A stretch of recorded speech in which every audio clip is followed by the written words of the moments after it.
आपको बता रहे हैं रेस्टोरेंट आपको बता रहे हैं इंग्लिश ग्रामर है, क्लास 11-12 है, इंग्लिश ग्रामर क्लास 11-12।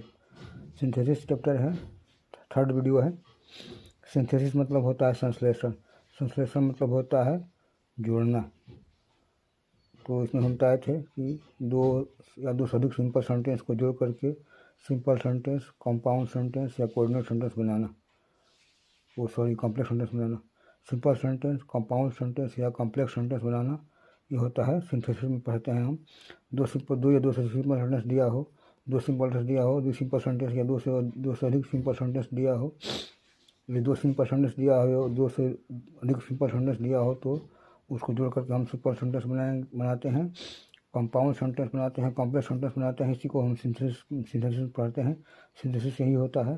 सिंथेसिस मतलब होता है संश्लेषण, सिंथेसिस का मतलब होता है संश्लेषण। तो डिफिनेशन आप इसमें आज आपको बताएंगे। सिंथेसिस चैप्टर में आया था, सिंथेसिस चैप्टर में आया था कि इंडिपेंडेंट क्लॉज और डिपेंडेंट क्लॉज क्या होता है। इंडिपेंडेंट क्लॉज, डिपेंडेंट क्लॉज क्या होता है, तो इसको हम आज बता रहे हैं आपको। Definition of independent clause and dependent clause. Independent clause क्या होता है?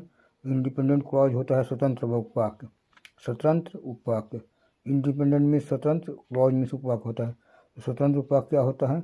ऐसा क्लॉज जिसमें एक सब्जेक्ट और एक वर्ब होता है और यह पूर्ण विचारों को दर्शाता है, पूर्ण विचारों को दिखाता है, यह वाक्य में अकेला रहता है। एक ऐसा क्लॉज है जिसमें एक सब्जेक्ट और एक वर्ब होता है और यह पूर्ण विचारों को दर्शाता है, दिखाता है और यह वाक्य में अकेला रहता है। जैसे हो गया उदाहरण, I did not bring my pen. तो ये हो गया सब्जेक्ट यहाँ पे आई है और वर्ब ब्रिंग है, तो वाक्य में अकेला है, किसी से मतलब इसको नहीं है, एकदम स्वतंत्र है। और डिपेंडेंट क्लॉज क्या होता है? डिपेंडेंट क्लॉज वो होता है जो आश्रित वाक्य होता है, किसी पे आश्रित होता है, किसी पर निर्भर होता है। ये वाक्य किसी वाक्य पर यह वाक्य निर्भर होता है, इसको बोलते हैं डिपेंडेंट क्लॉज। यह शब्दों का एक समूह होता है जिसमें एक सब्जेक्ट और वर्ब होता है और यह वाक्य में अकेला नहीं रहता है, यह वाक्य में अकेला नहीं रहता, किसी पर निर्भर रहता है। तो डिपेंडेंट क्लॉज वाक्य में अकेला नहीं रहता है, यह किसी पर निर्भर रहता है। और इंडिपेंडेंट क्लॉज वाक्य में अकेला रहता है। डिपेंडेंट क्लॉज वाक्य में अकेला नहीं रहता है, किसी पर निर्भर रहता है। इसमें कोई वाक्य आता है उसी पर यह निर्भर रहता है।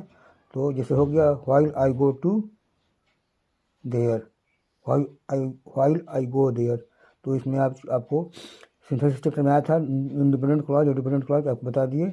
इसको अच्छे से पढ़िए ध्यान से और पूरी जानकारी प्राप्त कीजिए क्योंकि परीक्षाएं नज़दीक आ गई है। धन्यवाद।